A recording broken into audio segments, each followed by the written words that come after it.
the three things that were missed from my perspective. Tesla showcased a teleoperated humanoid robot that has use cases already. And I think that a lot of people are stuck on this thing has to be full AI. And I agree, full AI is going to be the best use case. But literally the entire event was like, hey, check out this army of robots where we obviously have people controlling them in some respects, right? They probably have a button for forward, backwards, left, and right, and some canned responses. But you could tell that somebody was controlling it. But that opens up a whole conversation around, wow, okay, so now you could start leveraging humans to multiply their ability to do physical work through teleoperation. So that's number one. But there's a lot to talk about there. Number two, Tesla Robotaxi. They unveiled it as a driverless, no steering wheel and pedal vehicle. But I am really stuck on the form factor because the way the car looks, which looks, in my opinion, looks beautiful, is still shaped like a regular car for the most part. It doesn't have a piece of glass in the hatchback, in the rear trunk, and there's a hard separator between the trunk and the front cabin.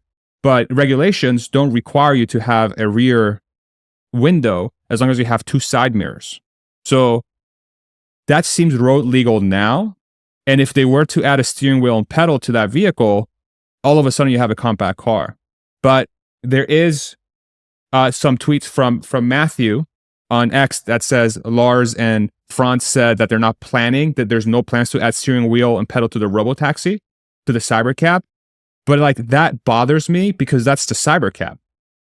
The compact car is a different product of the Cybercab. It just happens to use the same exact platform, but with steering wheel and pedals and side view mirrors, right? And then we get into the question of manufacturing, scale, CapEx, trying to align and line up the timing of getting your Robotaxi at full scale versus the jurisdictions that are going to approve it. There's going to be a huge gap in getting to full production and everyone approving it. So how best to leverage that manufacturing line is by pushing products out you can sell today. And if they can add a steering wheel, pedal, and side view mirrors, all of a sudden you have a line that cranks compact cars.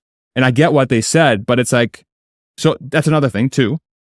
And then three, that van, regardless of how insane it looks and ridiculous it looks, the use cases for that van reaffirms for me and gives me more confidence that Tesla's long-term plan with that product is similar to the airline model, which is they're going to build the shells, they're going to sell it to people, and then fleet providers, even in the event themselves, they said, we want people to buy multiple products and shepherd them like a shepherd with a sheep or her sheep. My apologies, all the female shepherds out there, okay? So their sheep. Their sheep, thank you. So that means that Tesla is very much in the business of outsourcing fleet management. And with the van specifically, I think they're also going to outsource the layout of the interior. You can see that this thing has zero chance to be drivable. They're just saying, screw that. It's just a box on wheels, literally. But that opens up insane opportunities because now you have things like RVs. You have things like haulers of materials. You have things like minibuses. You have things like party buses. You have things like sleepers. And you have things like movable houses. I mean, and how that car or van looks needs to be customized for each one of those unique use cases because it has so much room. Like having a bus layout is a terrible waste of potential for any other use case you can have where this thing moves without a driver. And I think the ultimate model there is Tesla builds the shells, they sell it to fleet providers, they have to figure out the regulatory approvals and the hurdles, which is going to take years. But ultimately, this thing is like a product maybe in 2030 or 2029 or 2028, where you have a framework to build the buses like the airline model. You sell it to your Spirit, Virgin, United, American Airlines, United equivalent for fleet providing. They customize the interior and they put in the Tesla network exclusively to sell the product either through rideshare or a rental, or they sell them outright with the equipment, given that there's regulatory approval to do that, right? So those are the things that stick out. Those are the three things that stick out to me. And I can't shake the feeling specifically around the teleoperation of the robot and the compact car, which is really the Robotaxi, but in under wraps. Like it's being like this is like a stealth reveal of that car. And there's a lot of variables as to why they wouldn't want to sell it now and open reservations, but I can't shake that. Those are the things that I just can't shake. So that's where I'm at. Yeah. Well, I want to start with the van first, just because I saw this here a few minutes ago, and I'll shout out Wizard of Doge is the one that I saw who found it. I'm sure there are others, but there were, I've heard multiple reports from people that said that Franz talked about different interiors being available for the Robovan, and this was an image that flashed on screen inside of the Robovan. And for those who are struggling to understand the significance, this is an Optimus robot here, and it is changing the tire on a Model X out of a Robovan that is titled Tesla Service on it, and the interior is outfitted as a mobile service van. So, like, this is specifically based on materials provided by the company in the thought process of what the future of the Robovan looks like, which aligns very well with what you just said. It's not just Tesla that will want to offer a service like this out of a platform like the Robovan. Right. Exactly. The use cases for this feel unlimited. And there's new TAMs that appear, new total addressable markets that appear by making this fully autonomous. You're essentially allowing everyone to have a minibus form factor. And when I mean minibus, I mean a literal bus that's smaller. You're allowing everyone to be able to have access to that as an alternative for point A to point B transport, or as a straight up livable space. Like the paradigm shifts. In addition to automating all the existing things we can think of now, right? There's two things going on here. You are automating the things that are going on now, which is transportation of goods from one place to another, and transportation of people from one place to another, which is like 99% of, let's say, vehicles on the road outside of, say, RVs, right? But you remove that variable, you can do that plus whatever else you want to do, right? Which is those other use cases that I brought up. You start, like, what percentage of the population is going to be like, holy crap, every time I go to the bar, okay, me and my buddies, we're going to hail the, dope party van, and we're going to take it from freaking, Waco, Texas, all the way down to Austin, Texas, even though it's an hour and a half drive, okay? 6 of your buddies or 10 of your buddies, where you're going to get into this party bus and take it all the way down to Rainy Street or 6th Street, and the driving going to feel bad because you're going to be partying in that sucker. You're going to have a good time, and it's going to be extremely affordable because it's fully autonomous and it's electric, right? Yeah, it'll be like less than $5 a person to go down there. We could do the math real quick. Elon said numbers related to the Robovan specifically of 5 to 10 cents per mile. And that's double it. Yeah. Like, I'm assuming that's 5 to 10 cents a mile per person. I could be wrong there. It could just be 5 to 10 cents a mile. It would be per person, I think. I think it would be per person. So, if you had, it gets to be nutty cheap, and you can do all sorts of group activities, or, have your own mobile office, mobile business, mobile living space. All those use cases are obviously like front and center. Even just like suburbia to the city center. Like if you take freaking the outskirts of Dallas, or the outskirts of Orlando, or the outskirts of New York, or whatever city that would be able to like realistically use this, right? Which is many of them. Usually people in suburbia don't really go into the city, number one, because it takes time, it's expensive, they got to drive, and then if they're trying to go to the bar, they have to hail a taxi or go with somebody, right? So you introduce a lot of variability, plus you're stuck in a car, right? With this thing, even if you have to drive 20 miles, and let's say in a worst case scenario, it's 20, 30, 40 cents per person per mile, right?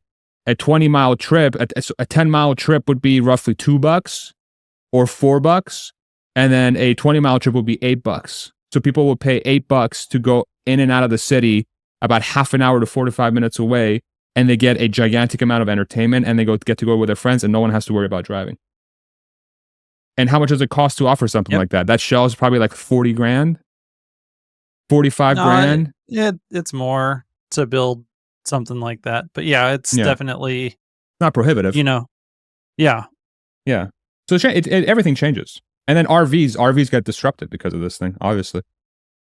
RVs are completely disrupted. That's literally a house on wheels. Yeah, it's certainly a disruptive factor. Yeah. In RVs. Just years out.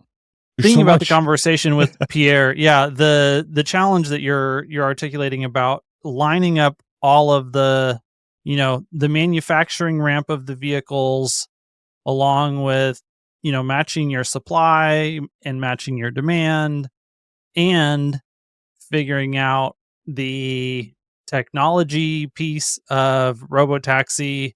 And then to Pierre's point, I tend to think this is very important for retail investors to think about in assessing whether they have the risk tolerance and the time horizon to stay invested in Tesla, is that scale out piece. Like, not can, just saying that Tesla can build robo-taxis and build them at scale and the regulatory environment be, willing to accept them is not in and of itself saying that Tesla wants to or is capable of operating fleets of millions of cars on the road at scale. Like, there's a lot of complexity in offering ride hail as a service in a city at scale, the way that Uber has, is far beyond just the complexity of the driver that's driving the vehicle around. And will they be able to get to that stage where there's millions of robotaxis on the ground and they're, growing the fleet by millions of vehicles every year? In 2 years from now, I think that's highly unlikely. And 5 years from now, maybe. I think that that's one of those reasonably possible that we could see that end of the decade coming into 2030. We may not be able to get there. There's still a Herculean lift between here and there, even though the progress of FSD itself is incredible. There's a number of bottlenecks that, any technological project can run into. And when you solve one, that doesn't mean you're free and clear to the finish line. That just means that now you have to go solve the next bottleneck. Right. And then when you solve that one, then you have to go solve the next one. And so, there are bottlenecks behind the bottlenecks that we're facing today. And it's easy to think, as soon as we turn on the, Cortex cluster in Austin and we can just double our training and inference and test compute and all this stuff, that poof, from here to commercial robotaxi rollout is, 6 months. And I just don't think that that's a reasonable expectation. But that said, Tesla has an incredible track record of accomplishing things that people said were impossible just, a little bit later than the most optimistic among us would have hoped. And I see clear and steady and continued progress. And I'm super excited to see how they manage this transition into the next sets of vehicles, and what those, how close we will get a lot of clarity in the first half of next year, assuming that they do deliver on the timeline that Elon said, of whatever these intermediate new models are that are in between the current Model 3 and Y and the Cybercab platform. And that's supposed to get us to 3 million units capacity on, just using our existing factories, compared to the 2 million units per year capacity that we have right now. So it's, a 50% increase without bringing another new factory online. And the distance in between whatever those new models look like and the Cybercab will tell you, how close we are to that next generation vehicle, and like compact steering wheel and pedals cars versus not. So the thing you were talking about around the timing of the full fleet of robotaxis that are self-driving is going to take a long time. Like true, fully self-driving, no steering wheel and pedal, for it to propagate everywhere that it makes sense and they can uphold the production capability to be able to do that and push enough cars through the lines for it to make sense, right? And for it to get approved. I agree that that's going to take a minute, which is why the biggest question I have is, then why show it now? Why show it now?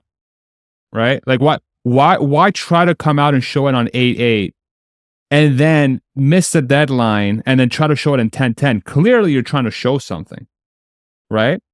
So it's like, okay, like I can't shake that. And again, I could be optimistic and I could be thinking too positively about the potential outcome next year with the first half. And I'm definitely not trying to do that, because I agree with you. I think we're back to this discussion from like 2016, 2017, 2018. If you follow the Tesla story closely, the stock and the company are two different things, right? They are two different things. And when I talk about this, I talk about the company.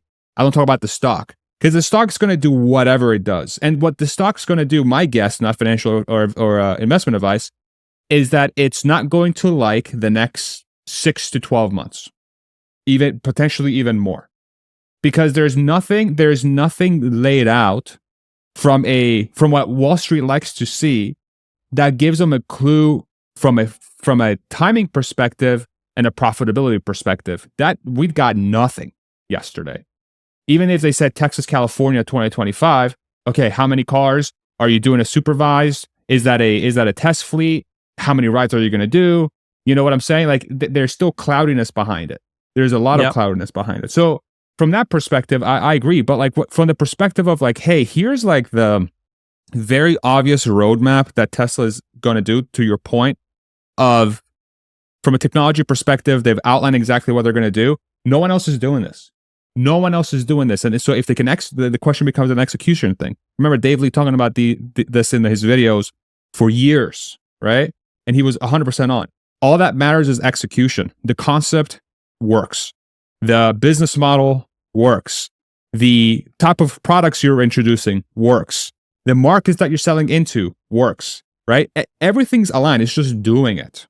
You just got to do it, And in doing it, that you're going to run into hiccups and, minor failures. But the biggest thing to look for is zoom out and say, are we continuing to make steady progress? And I feel like we 100% are continuing to make steady progress. And I think that, a big part of why show the event is to allow the team to share the results of, like, so many different parts of the Tesla team got to show off to their friends and family the incredibly cool shit that they've been working so hard on for so long.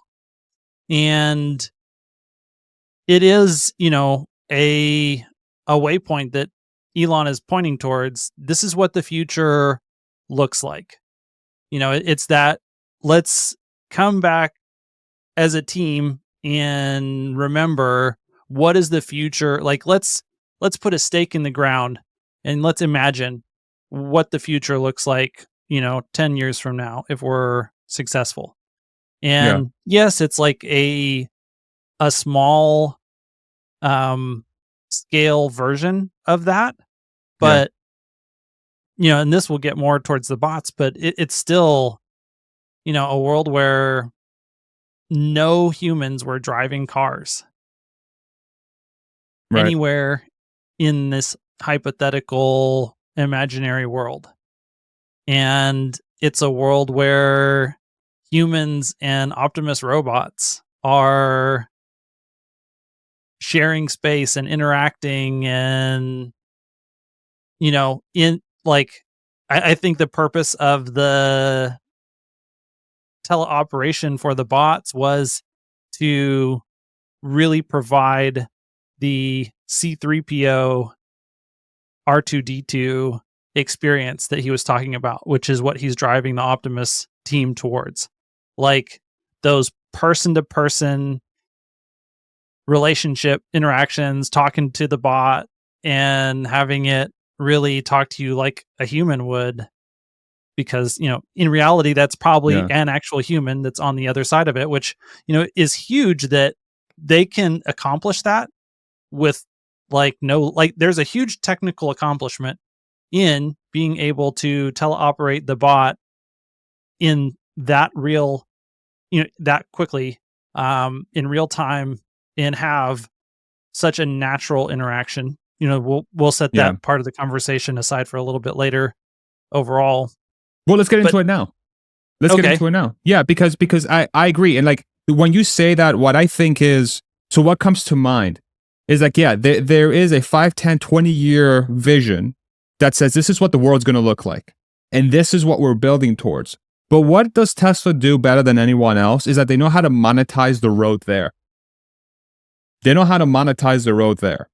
FSD is the perfect example. Even their electric vehicles are a perfect example. Because what are the electric vehicles really doing? They are building out the supply chain foundation for the next generation of energy transportation and energy generation systems. That's why the cars are there from the very beginning, is to get enough demand for batteries so that the costs come down and they can start putting freaking batteries everywhere. Okay? And then to get to a self-driving future, what do you need to do? You need to get the data needed to get the cars to drive themselves. How do you do that? You slap the self-driving software in the cars you sell now, and then you don't turn it on until you are comfortable that you have everything you need. And then you literally, your customer base becomes the data gathering tool and the profitability tool so that you can justify keep making cars and you get the data and the public benefits from the progress of that technology, right? To me, the bot's going to benefit from the same exact thing. It's obvious from watching the presentation, right? If I go and pull up a snippet from that presentation and we look at what the bot was doing. So what is Tesla doing, right? Tesla is showing that this robot can do tasks, even if it's teleoperated, to your point, right? Even if it's teleoperated and somebody on the other side doing something. That is clearly a useful thing to do. Pick thing up, move it. Pick thing up, move it. Okay, cool. So what is a realistic way of executing this where you can start monetizing this now so you can start ramping up the supply chain needed to make millions of these per year and get the data you need to actually do those movements? You start using these in commercial applications, starting with Tesla, with a teleoperator that steps in when the robot doesn't do the movement correctly, utilizing artificial intelligence. Literally exactly what the cars are doing now. It's an exception-based data gathering system so that the human or robot can be fully autonomous in the long term. And how do you do the exception gathering? You start using it in your manufacturing process, right? You start, and there's the Robotaxi. You start using it in your manufacturing process so that the person that's teleoperating, let's say that person is in charge of 5 robots or even 10 robots. When the robot fails and it sends a ding to the VR headset of the person or whatever, hey, there's an error, can you help me? The person going in and doing the movements they were doing with these robots, that is the exception gathering process that gets sent to the mothership AI cluster of training. They use that to make it better, and then you start deleting errors. You start deleting bugs. And then you're like, okay, so this works now in a manufacturing setting. We feel like we have 99.999% of the movements figured out. Let's start selling it to other auto manufacturers. Let's start selling it to any manufacturing company. And then what you say is like, hey, you can buy 10 of these, and for each 10, we recommend you buy at least one tracking system so that you can manage the exceptions properly. And then that teleoperator becomes a job for this robot in the early stages, and then you keep introducing it to more and more use cases, right? And then that's how you create the automation over and over and over again. But what this means is that this right here, you don't wait until it's fully autonomous to monetize it. You can monetize it the second you feel that the movements and your teleoperation is successful 99.99999% of the time, and there is a market that would benefit from this tremendously, where they can cut their physical labor overhead by half or by 10x, whatever that number is. And then businesses care about profits first and foremost, right? How is this not going to have incredible demand even as a teleoperated a thing? And the fact that they had it there walking around people, even if it's teleoperated, y'all, what that means is that they're comfortable with this thing not killing somebody. They would not have done this unless they were like, man, this thing kind of falls over sometimes. That would be a disaster. They had 2 people passing out just from being there. That's why it was late. Imagine the bot starts like falling on people and someone's got their kit there or whatever, or they're like, a shorter person and this thing just falls on them, and then they fall and they hit their head, and God forbid something terrible happens. They knew the risk. They literally brought in 2,500 people, Hans. They brought in 2,500 people and unleashed robots everywhere. And they're like, yeah, we're comfortable. What does that say? In a manufacturing setting that's super controlled, like the risk of something happening there is 100 times less than what they just showed at the event. Yeah, so there's the unit economics part is super key in the scenario that you just laid out. And I think, it's easy to assume that we are at the, one person per potentially multiple bots point, but we'll zoom out and step away from Tesla at this point in time, and I'll transition over to thinking about figure robotics.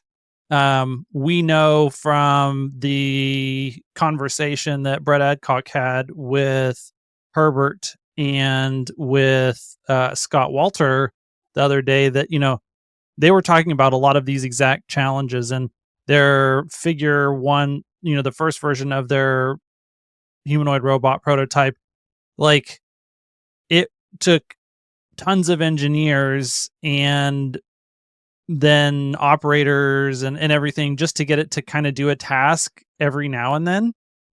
And so you're talking about like the people that work on the actuators who are highly paid, and all these people to make this super complicated machine. But that's because the first one, they're just trying to figure out how to make it, and they haven't figured out how to make it reliable and scalable and manufacturable. And so, it's the version of the Waymo where, there's an engineer who gets paid $150,000 a year who's sitting in the driver's seat, like, except times multiples of that for your first one.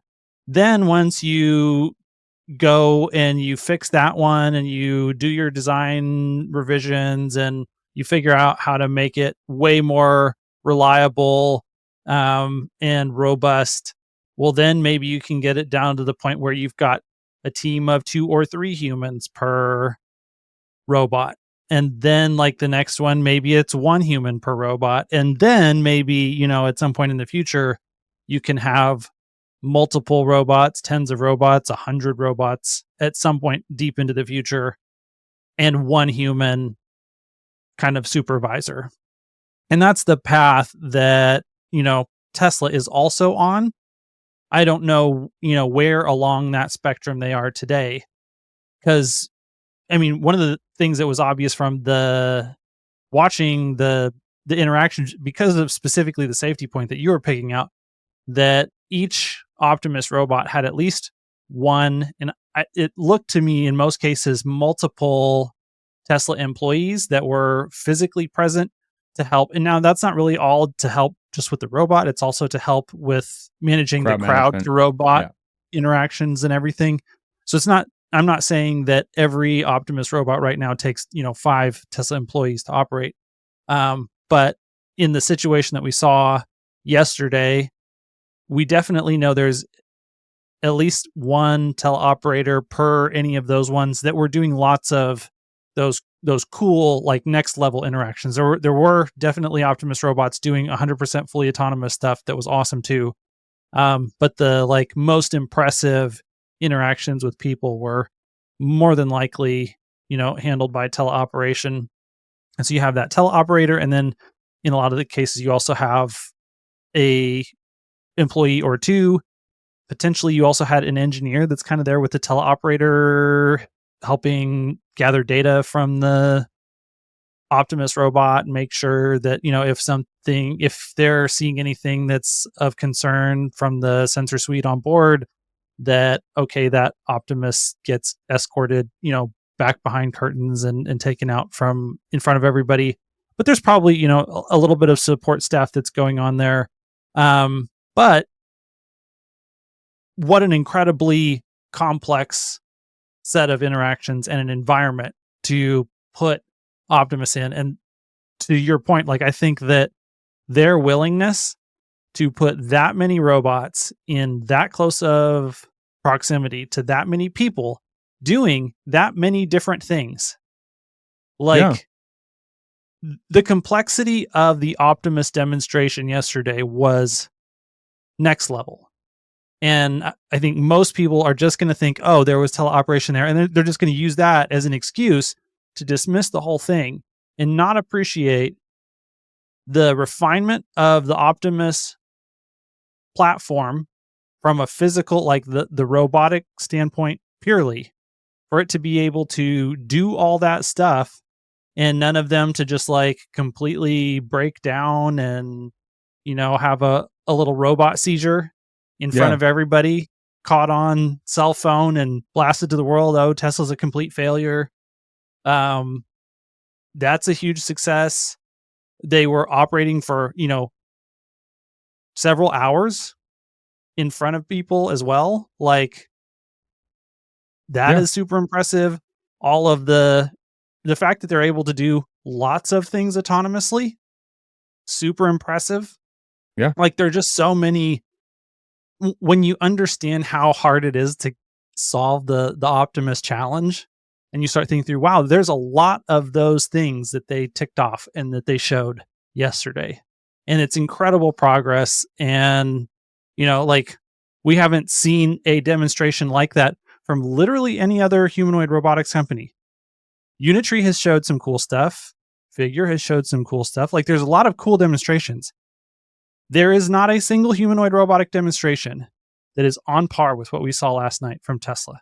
And I think that in and of itself is a definitive throwing the gauntlet down moment that we are 100% far and away the leaders in humanoid robotics.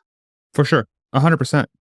Dude, they literally already replaced bartenders for their events. You really think Tesla's going to have a bartender moving forward, like a human bartender now for their parties? Hell no.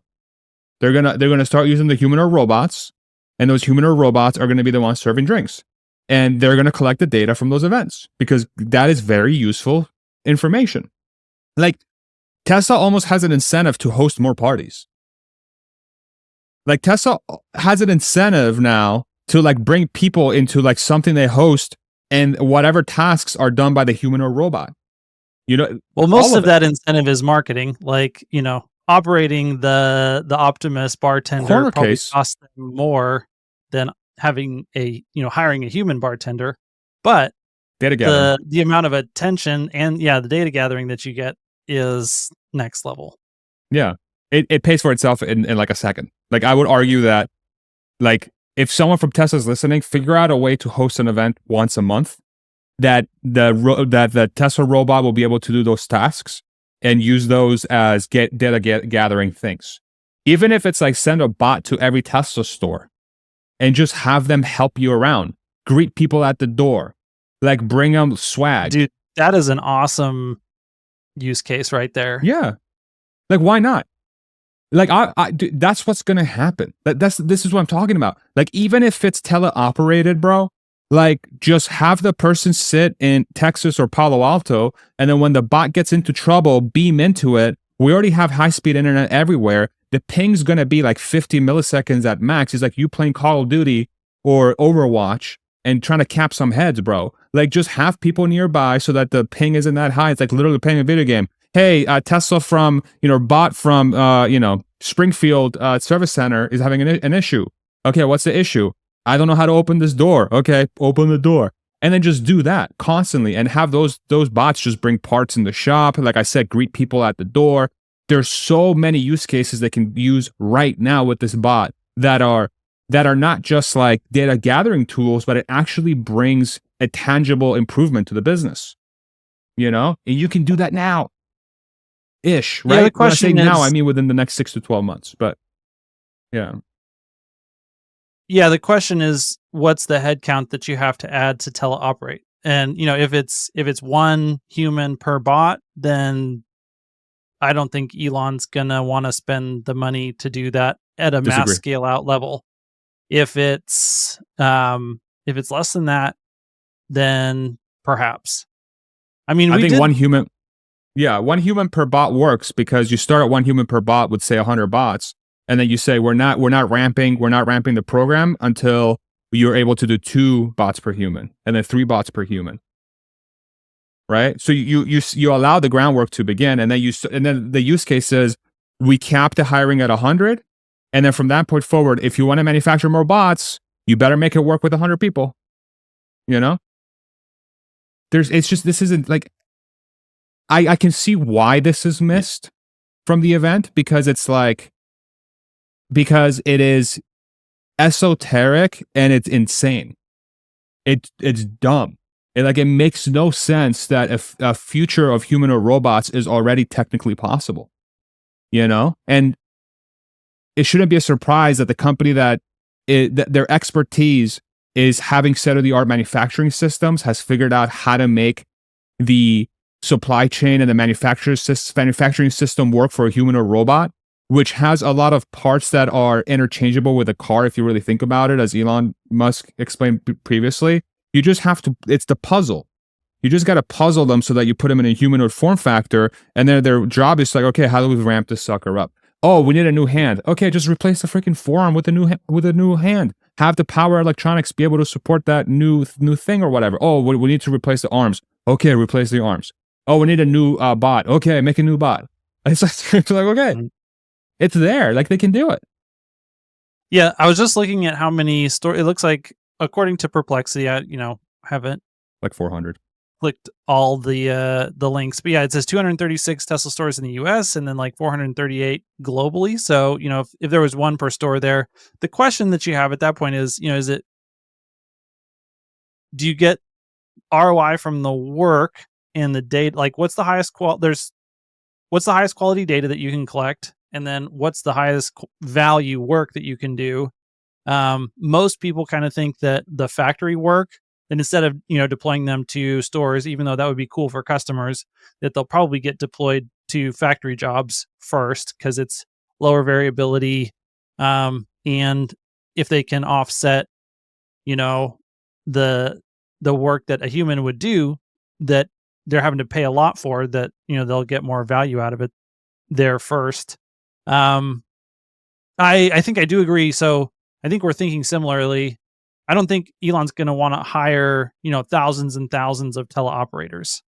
No. So he's not going to want to ramp up the production of them while the ratio of, operators to bots is 1, but he will certainly start a group when it is at that level. and max it out and, Cap it. push the system. Yeah, like push the limits, do all the experimentation. And then once they solve those problems and challenges, move on to the next iteration and scale up the system. Yeah, for sure. I think that is the most obvious thing for them to do. I believe. And like the question of like, okay, so can you get an ROI on this thing already? Then say like a service center scenario. Just having a person in the shop that's able to bring parts to the car, that they're working on, even if it's like nuts, bolts, anything that's less than 50 pounds, which is a surprising amount of parts in the car, trim, panels, even maybe like a lot of door panels. I don't think are over 50 pounds. They're pretty light, to be honest. Pretty much anything except for electric motors, big castings, battery seats and wheels are going to be clunky. But even with the seats, bro, just use the jack. Just because those seats are on a pallet.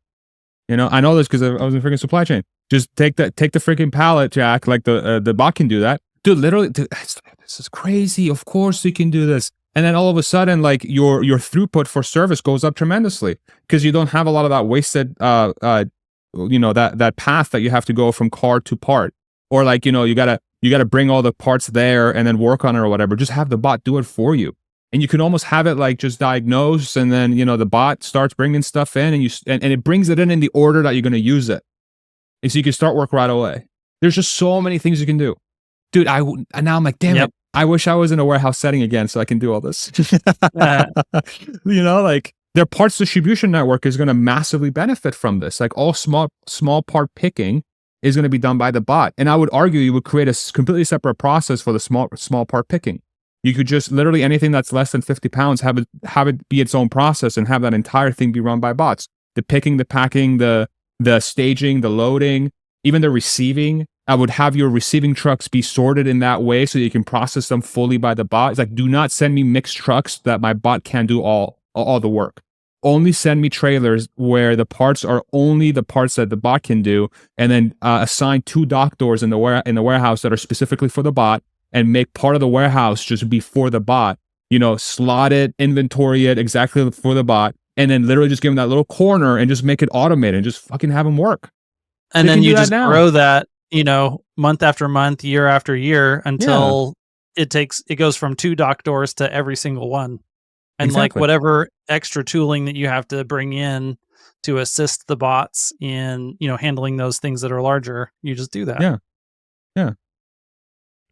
Like this is obviously the long, how long does it take us to accomplish that? I don't know. Like it's not tomorrow, but it's next year. Probably in the next few years at some point.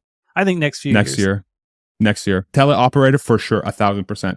Dude, if I was still at Tesla with my friend Greg, like we ran a lot of these kinds of programs where we're trying to automate the systems, but we didn't have fucking bots at our disposal. Like right now, if I was at Tesla, I would go to Greg. I'd be like, Greg, figure out how to get us 5 bots. Just figure it out. And he was my boss. I'd be like, Greg, and he'd be like, I've already called them.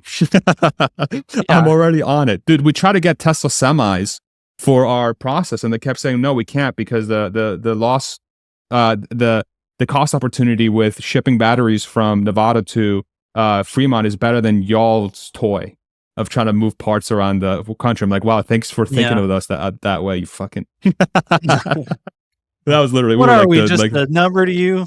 Yeah, we were the redheaded stepchildren. Supply chain. Welcome to supply chain. That's literally it. Like we get passed on because of manufacturing all the time. Yeah. So like there is just, but now this is what Tesla's going to say. Tesla's going to say, I already can tell you what they're going to say. We're not going to use it in supply chain because this is way more valuable in manufacturing. Yeah, exactly. That's what they're going to say. Yeah. So like that use case is, perhaps you're right, years away. But the use case of using a bot to do human labor through teleoperation to start, yes, 100%. Yeah. So you're right. It's just see, this is my optimism coming through because I'm like literally like, this works now. I know it works. Well, and you're right. Like it does. So the question is, when will it work for what? And it's all it's all measured in dollars and cents. Like Yes. the most valuable tasks that require the least from, it's like two independent variables. It's like, how hard is it for the bot to do this job? And then how much money does the bot make doing this job? And the things that are like super easy for the bot to do that make it a lot of money are the first places that it gets deployed. Yeah. And like there's so many of, this is what Scott Walter refers to as like the low hanging fruit. That's just like he's like, it's not even on the trees. Like this is the fruit that's on the ground waiting to be picked, and it's literally just rotting. And there's so much of this latent demand in the economy for tasks that people want to do, but they can't pay a human to do because it's like, if you could pay to have task X done, and like you would pay $5 an hour to do it, it would get done. But at above $5 an hour, then it doesn't get done. There's tons and tons and tons and tons of that work. And a lot of that work is actually that stuff that's super, super simple. And, so there's a couple of like that work will eventually get done as we scale up the amount of bots that there are. But there is also stuff that's, either really dangerous. Like there are things that are really easy to do, but it's really dangerous for a human to do them. And because it's really dangerous for a human to do them, you have to pay humans a butt ton of money to do them. Yeah. And, whether that's partly because you're mitigating safety risks or because it's, hazardous in the first place, like all kinds of things, then those are your, first most important use cases to apply the bot to. And that's why they, say you're trying to attack the dull, dirty, and dangerous, especially the dangerous tasks to begin with. And there's so much of that stuff. It's just going to start there, and then it's going to cascade through everything. I would argue that the dull stuff is probably even easier because the use case is simple. Like the dangerous stuff usually involves complexity because it's like you have to get into a space, or maybe getting to the space is easy-ish, but like just being in that space is what makes it dangerous, right? But dude, like staging product in a warehouse, okay, just like literally staging and loading in a warehouse is a task that exists in most warehouses that are not fully automated, and Amazon and maybe a couple other players are the few ones that can do that, right? Like it takes a lot of investment in CapEx. You need a lot of demand to be able to justify full automation in a warehouse. Like it costs a lot of money. You have to essentially craft your process to non-human robots for it to work, right? But literally just like bringing part from point A to point B is a job right now in a warehouse setting that exists, that companies pay $15 to $20 an hour. That exists now in that setting. And imagine how many other jobs like that. Dude, in a construction site, bringing dirt from one point to another using a wheelbarrow as an example. Or just moving, just the movement of product from point A to point B is a job that humans pay anywhere between $5 an hour at the very low end to $20, $25, $30 an hour. Those are immediately disrupted by this, teleoperated or not.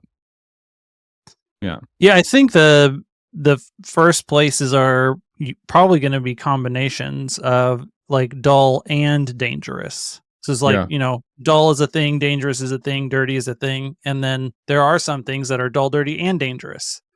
Yeah. And like that is a perfect use case where it's dull, it doesn't require any real thinking on the part of the person doing the job, but it is dirty, and maybe it's dangerous because it's dirty, or maybe it's dangerous and dirty, like whatever the case may be. Yeah. Like those are good point. Huge prime use cases. Things that are like you're talking about are dull and somewhat depending dangerous on the weight of the things that you're transporting. They are dangerous because they require that repetition, and those doing large numbers of those repetitive dull tasks is actually harmful to your health or your body. There's also like the intermingling with machinery too. Like, you know, you're walking around forklifts, you're walking around pallet riders. Like you are walking through you know, racks where maybe a pallet could, you know, could be misplaced and it falls. Right? These are not like, that's why HIPAA, or not HIPAA, I'm sorry. That's why OSHA, thank you. That's why OSHA exists, is that literally people died because pallets fall from the racks. It's crazy stuff, right? So no, I think that you make an excellent point. Okay, so the bot obviously is like ridiculous, completely ridiculous. But can we hit Robotaxi? Yeah, okay. So where is okay? The design of it is insane. I love the design of it so much. So I think, in my opinion, if I can bring this up real quick, what Tesla has done with the profile design of this car, meaning like from the side, that is the most beautiful car they've ever made. That is stunning. That is a stunning design. And the reason why it's so stunning is the proportions of it are the proportion of the front hood to the rear is like, you know, 1/3, 2/3. It almost follows like a Fibonacci type like inspiration, this curve right here, right? And it's obviously made to be incredibly aerodynamic. This tail, right, that teardrop, it's like it's got that beautiful teardrop shape that Porsches are known for, right? It's like well, the Porsche is like a reverse teardrop, right? This is like almost got like a forwards teardrop where the bulb end of the teardrop's facing forward. But and I highly doubt those that rim protector is going to be in the production. I think they're doing that for show, because God help you if you hit a pothole. That thing's going to be coming, you know, going to come flying right off completely. So they're probably going to shorten the wall for sure. But number one, the design is incredible. Like I just absolutely love the way it looks. Okay. Do you think that the production version will have those larger wheels like those rear wheels are significantly larger than the front wheels, which definitely adds to the aesthetics of the whole thing. Like it looks mean with those giant rear wheels. Yes, I think they're 21s in the back and 19s in the front. They're freaking huge. Yeah. Okay. Why would they put a 21-inch wheel on a self-driving car? What is that? I don't know. This is the exact reason I'm asking the question, because it doesn't make intuitive sense to me. I'm sure that there's reasons, and I don't know what they are yet. I mean, what it could. Okay, so here's a theory. So you know this like airless tire that they're working on. The more space you have between the rim and the end of the tire, the more cushion you can provide on a tire that doesn't have standard air. Like the air. The reason why you can have a 21-inch tire with a very short wall is because you have air.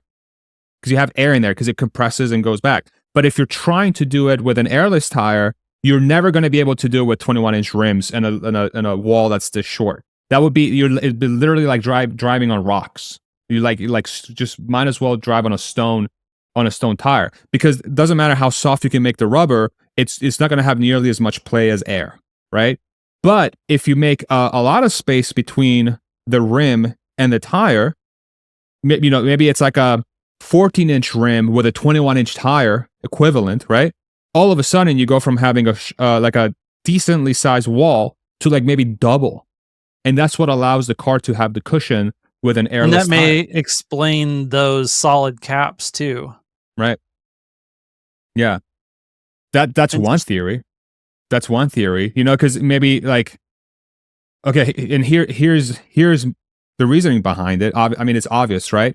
An airless tire, the amount of times you're going to have to replace that is rare, right? As long as you have a compound that can work in different weather conditions and it has a long life, if you're able to achieve that, then no nail, no pothole, nothing short of not even maybe an accident will cause the tire to deform or break or whatever it may be, right? I've had, since I've moved to Austin, Texas in 2020, I've had 5 different nails in my tires in 5 different tires. I had to replace my entire set of tires because of nails. And then after I replaced them, success, like whenever it happened, I got another one. And it's always in a different tire. It's like a front left, rear, whatever it is, okay?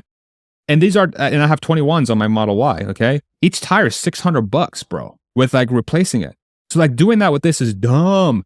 It's dumb if they have the rim that matches that tire size, right? But if they don't, and these tires can go 500,000 miles without a replacement, okay, that makes perfect sense.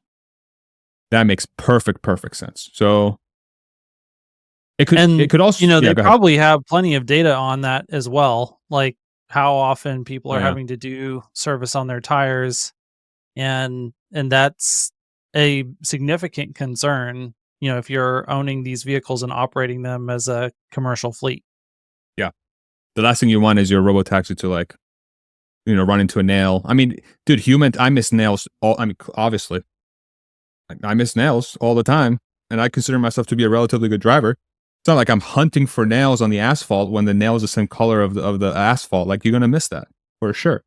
The other thing could be too is that maybe it is a traditional wheel tire combination, right? And that traditional wheel tire combination is behind the idea that this form factor, this design ultimately is going to be the compact car. And that the shape of the vehicle and how they're designing it will be one where people will be able to buy. And they will offer it like any other car, since you can buy steering wheel and pedal with it. Let's say that's the theory behind this car as well. Maybe it's like, hey, like you'll be able to buy it with 21s, and it's going to look sick, and you'll be able to drive it. But by the way, if you don't want to drive it, it will also drive itself. You just have to pay more for tires. But if you ever decide to move and just never have to worry about your tires, we also offer the Airless option that you can put on your car. And that Airless option goes right in, right? You can just swap out the entire rim and tire, and then you go. And like allowing enough room for that tire to be there so that you can have that comfortable ride without it feeling like you're riding on stone or whatever, on stone tires, then that allows that to exist. So I don't know. I still have a hard time thinking through why the front and the back would be different sizes. The Airless versus air tire, like they could still be the same size as, the fronts and the backs being Airless tires. I like what you're saying about the Airless tires as far as the fleet operations use case. But yeah, like I don't know if this was a design decision made for mostly aesthetic reasons, or whether it's mostly functional.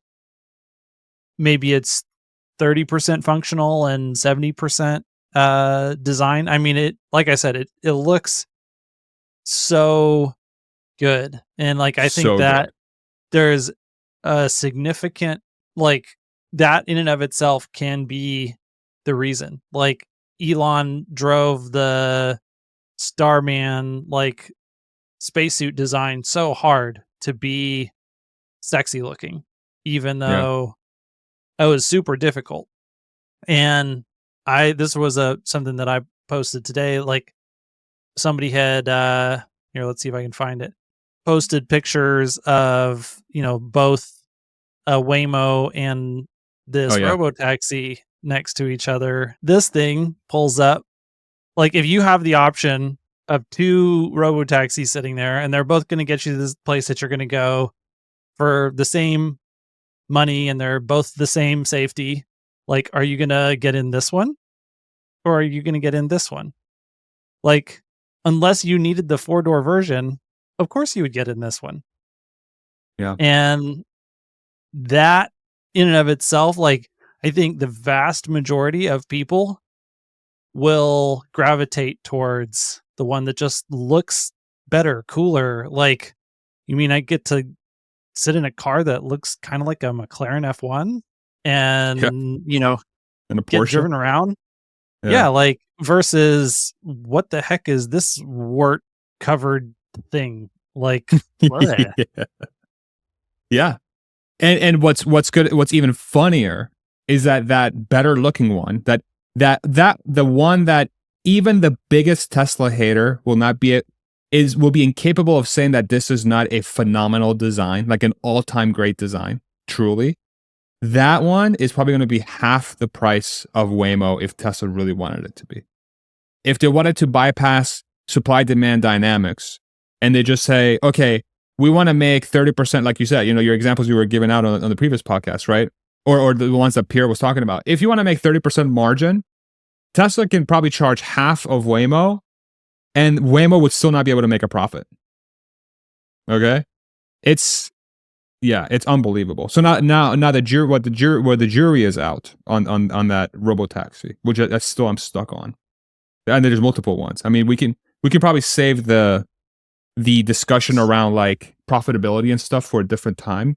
But like where I'm really, really stuck is if Tesla's planning on coming out with a cheaper vehicle in the first half of next year, which they gave guidance on their quarterly report, which they wouldn't have done unless they were truly trying to do that, right? Why on earth would you create a different production line for that product when all you have to do with this is add a steering wheel, pedals, side view mirrors, and maybe a smaller screen? Everything else in that vehicle, it has everything you need for it to be street legal now. Even with steer by wire, okay? Steer by wire allows you to connect the steering wheel to the front wheels without doing much. Okay? You don't have to do that much. I think you're describing an ongoing heated argument between Elon Musk and Franz von Holzhausen and Lars Moravy, and like, yes. Why this is like the back and forth. Why wouldn't you do that? Like, why wouldn't you? And I get it. Like Matthew's I'm a big fan of Matthew, and I know he spoke with Lars and Franz, and they said there's no plans to do this version of the Robotaxi with steering wheel and pedals. But what I'm describing is not the Robotaxi. What I'm describing is the compact car that happens to be the Robotaxi. Okay? It's two different products. Like, it blows. There is no, okay. The marrying of the production and the jurisdictions that are going to allow this to truly be capable to drive without a steering wheel and pedal for the foreseeable future, there's probably no more. Like, even let's fast forward to 2030. I highly doubt that we're going to have enough jurisdictions allowing this type of vehicle on the roads that will surpass anything more at the maximum of a 50,000 per year run rate for this vehicle. Okay? And if your plan is to make millions of units per year of this thing long term, okay?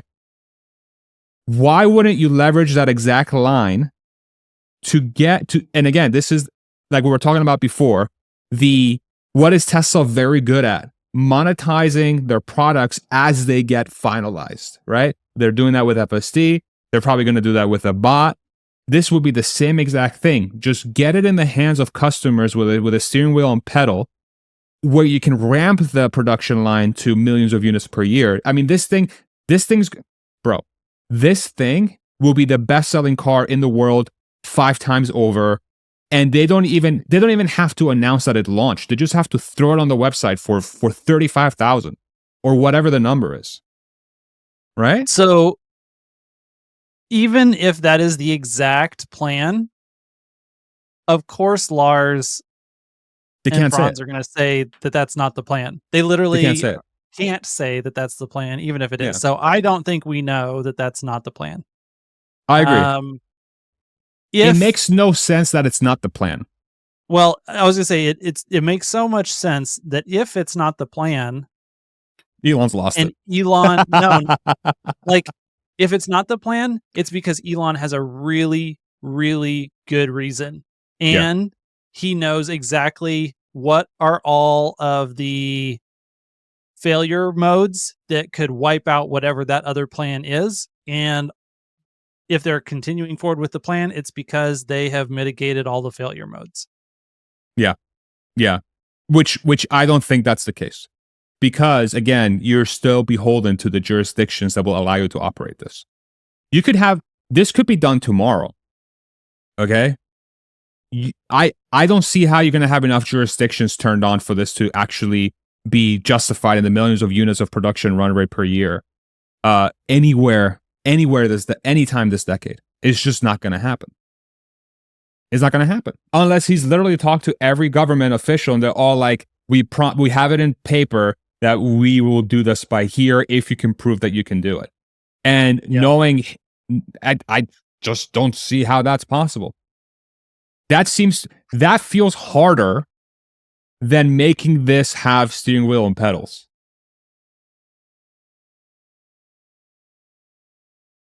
I don't think I'm going to say it. I'm going to say it. I'm going to say it, Hans. This is the compact car. And I'm probably wrong. This is the compact car. It's just they don't want to say it's a compact car. Oh yeah, I mean I would agree with that. I've been saying that for maybe time. not that specifically, but close to that. Yeah. I was like, for sure. I've been saying for a long time that what they show us on 1010, I was saying this before 882, like what they were going to show us at this event was going to be no steering wheel, no pedals, and they were not going to say anything about the same version with steering wheel and pedals, because they can't Osborne their thing. Now, there's only we already know there's steering wheel and pedals cars, that those cars are coming out in the first half of 25, and that those cars are very closely related to whatever the cars are that they're building today.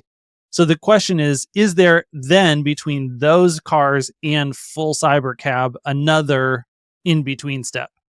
And that, I think, really depends on how well step one goes. We won't really know what the likelihood is of that for a little while.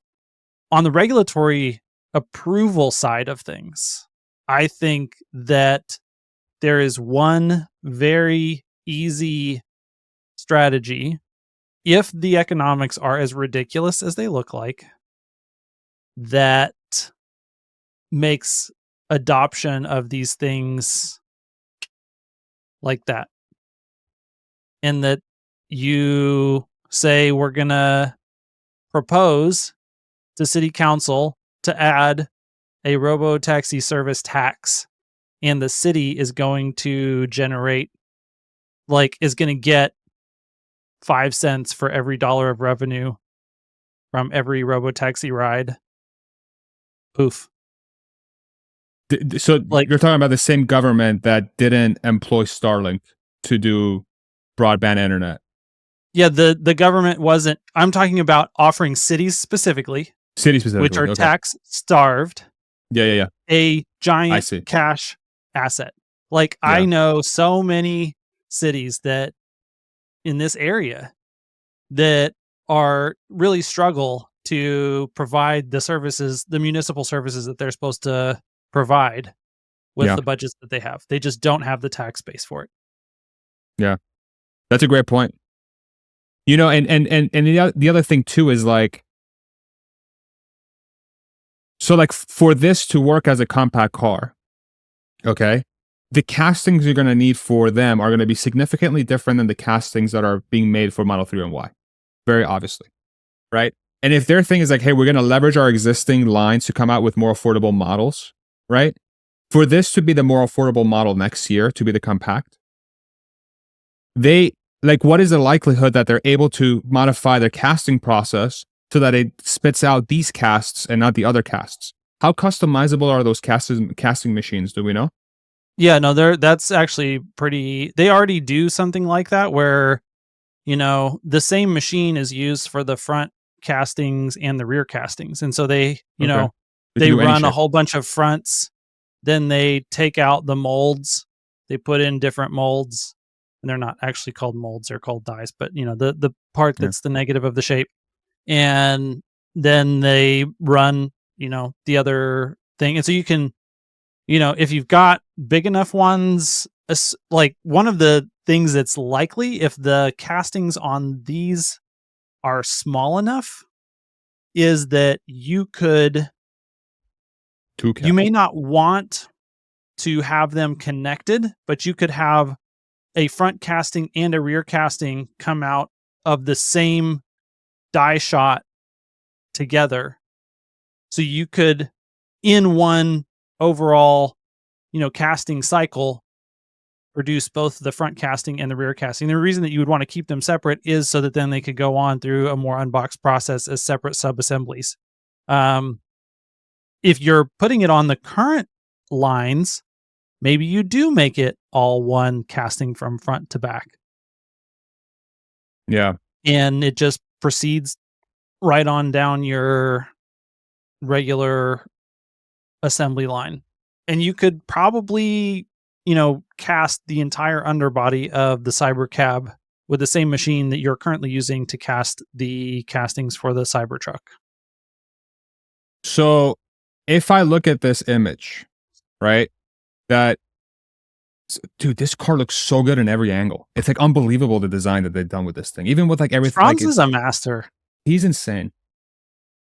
Franz, if you're watching this, can you please come on the podcast, bro? Like, we really need to figure out how, like, what, like, how did you do this? Okay. So how big is this car? Like, do we have shots of it next to like the 3 and the Y and stuff? What's the likelihood that you can just do this whole car in one die? Oh, I think it's super hot. Like, the casting machine that they're using for Cybertruck can almost guaranteed cast the entire underbody of the Cybercab in one thing. Like, I don't know that they're, even going back to what I was saying about potentially doing it as a single piece casting, I still don't think they would even do that, because it's just better to use the structural battery pack as the structural member in between the front and the back. But like I said, you could either, there are engineers whose job it's going to be to figure out, is it better to do a mold where you could do multiple front castings all together? And so then you just run a whole bunch of fronts, and then you switch and you do a whole bunch of backs. And maybe you can, maybe you could do, like, if the front casting is significantly smaller than the back casting, you may be able to do 3 front castings in a single and 2 back castings in a single shot. So, they'll run down the decision tree of, what's the fastest, cheapest, most economical way to make the castings. But, 100% a Cybertruck size, casting machine can do at least an entire Cybercab underbody in a single shot. What about the whole thing that Elon's always talked about is like, hey, I want to make cars like they make Matchbox cars. I just want them to come out whole. Like, what's the complexity the there? unbox process kind of went away from that idea, and trying to keep things as separate for as long as possible is, I guess there's a slight outside chance that something like that is what they are doing for this in-between step where they're trying to use the current lines, that maybe they're doing some bigger castings, and it just makes it really hard to work around. So if you think about the image from the presentation where they had the whole car and they had 4 people around the whole car, and how inefficient that was compared to having 4 people standing around just like the front casting sub-assembly. Yeah. It just makes it harder to access all of the different things that you need to access while you're doing individual sub-assemblies. Got it. Okay. But it is possible to make the castings for this car with the existing equipment, like without a shadow of a doubt. Definitely. Yeah. Now it's just figuring out how to make it flow through your assembly process and getting it so that it's compatible with the 3 and Y line. And the assembly process is way more important to get right than, how much of it is cast. For sure. Okay. Or what the shape of that casting is specifically.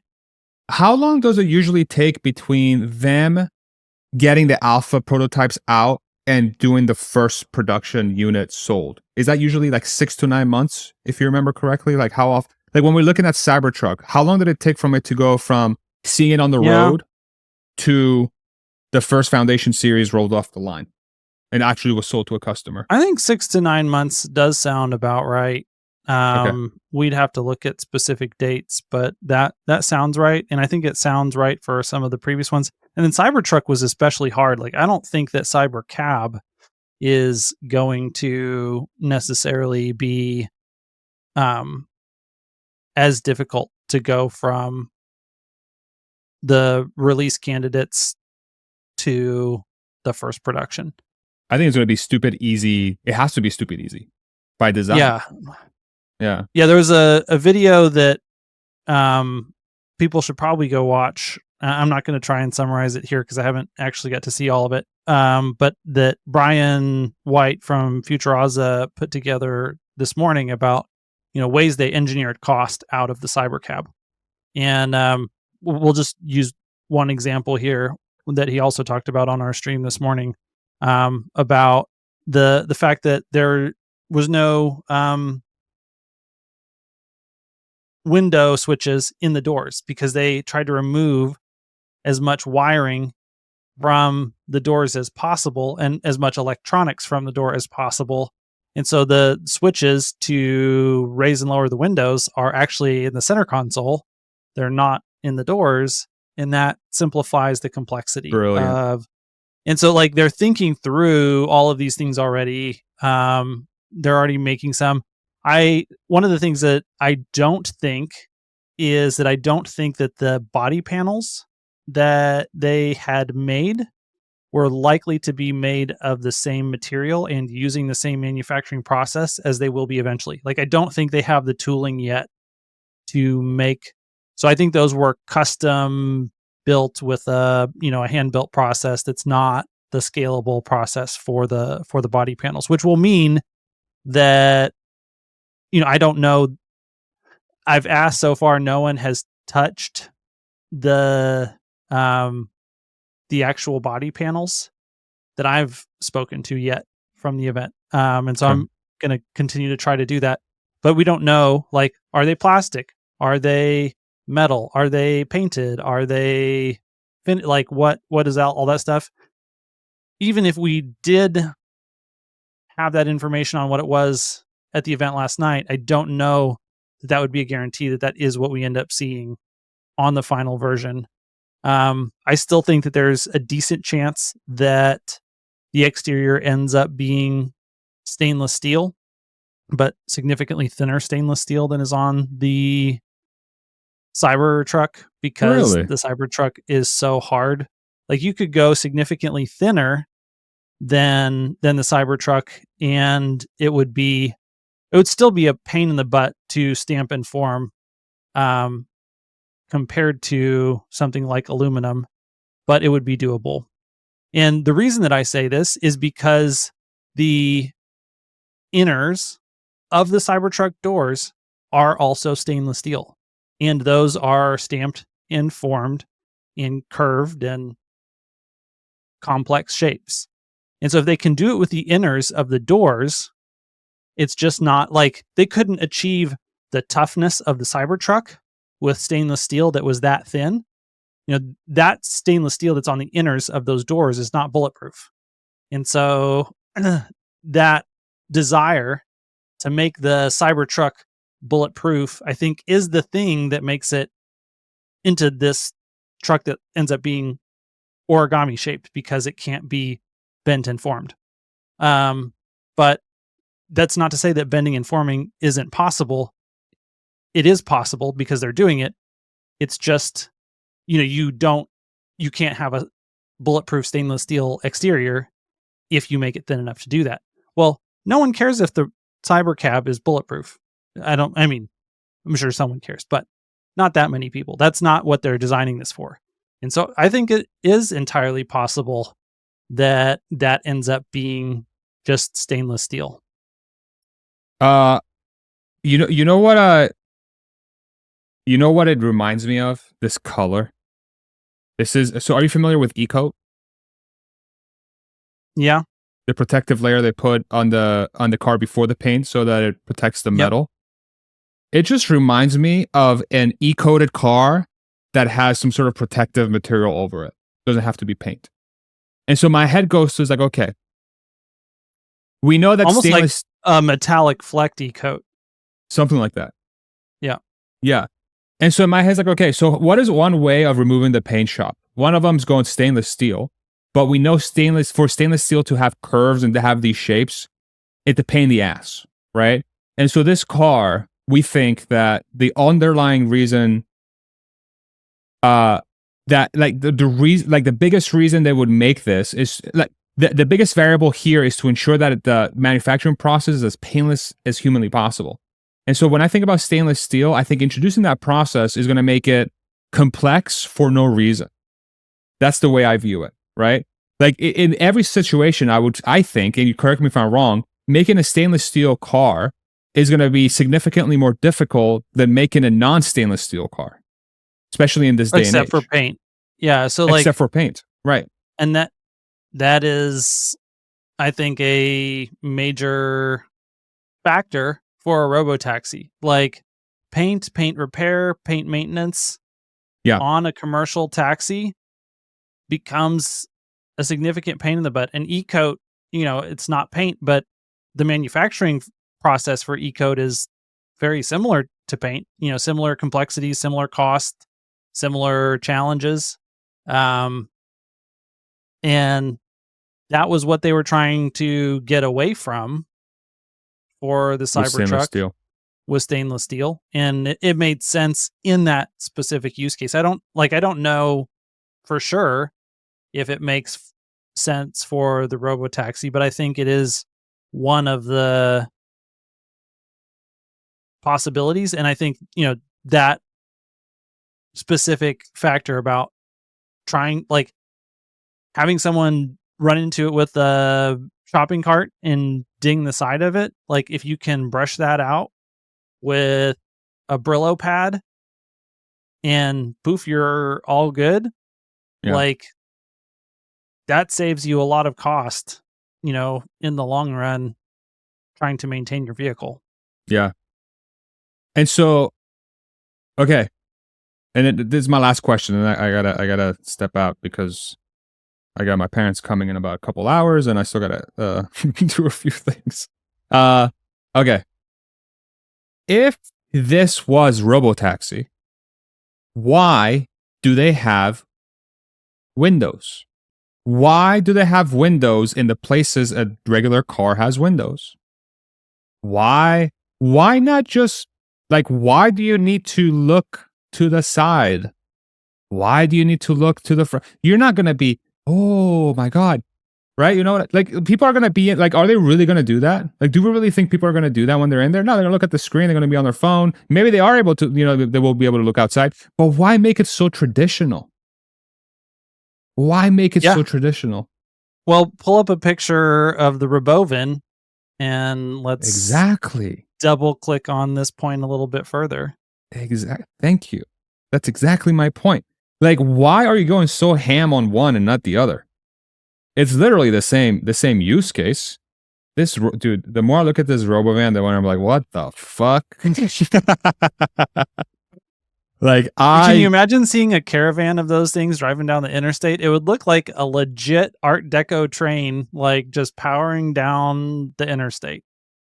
That's the vision for an autonomous future right here. Like, this is what it's supposed to look like. Okay, so why not do the same thing with the Robotaxi? There's no windshield there. Like, you don't have some rando person like sticking his head over in the corner where they have a little bit of glass so that he can drive. Like, exactly. Yeah. Why are you so concerned, dude?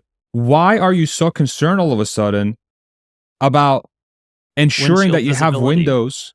Yeah. Like, why is that why is this quarter panel here? What is that? Why do you have that there? It makes no sense. That's a stupid place to put a window. Why would you put it there? This is the compact car. I can't wait to be wrong, but this is the compact car. And Hans has been saying this forever. This is Hans's point. I'll try and steel man the opposing argument. One of them is that, this is an incredibly sexy car, but also, it is heavily inspired by the Model 3 and the Model Y. Like, you can see so many similarities. And given like all the design and styling cues, like this is a logical next step vehicle building on both the supply chains that you already have for the Model 3 and the Model Y, but also the styling cues. Like, this screams, I'm a Tesla. And the Robovan, while insane, does not scream, I'm a Tesla. So, maybe it has to do with continuity. Maybe, the other thing is this is going to be the first of the fully autonomous vehicles. And maybe that, they don't want to go all the way, steampunk future or I guess not steampunk, but Art Deco. Like, they don't want to go full balls to the wall on absolute crazy, like no visibility. This is an easier transition platform than something where you can't even see. But dude, this isn't even that controversial for a car. This is just a beautiful car. Like any automaker can do this. If Toyota came out with this and they'd be like, this is our new Corolla, but it's a 2-seater, they'd be like, wow, I am not freaked out at all because it looks so much like a car, right? Like, I would argue that they've done nothing to make this into a robot. Like, it doesn't, like, just the way the doors open, maybe, but literally the only reason it's a Robotaxi is what it does inside, not even outside. And again, like, if that, like, bro, just remove that little window right there. Just remove that. Just like, you get rid of that. And that right there is a clue that says, okay, they don't, like, who's going to look back there? Who's going to look back there unless you need to see who's behind you when you're making a merge or you're doing a U-turn? Come on. Come on. Come on. Dude, I'm going to look like such an idiot when it's totally not that.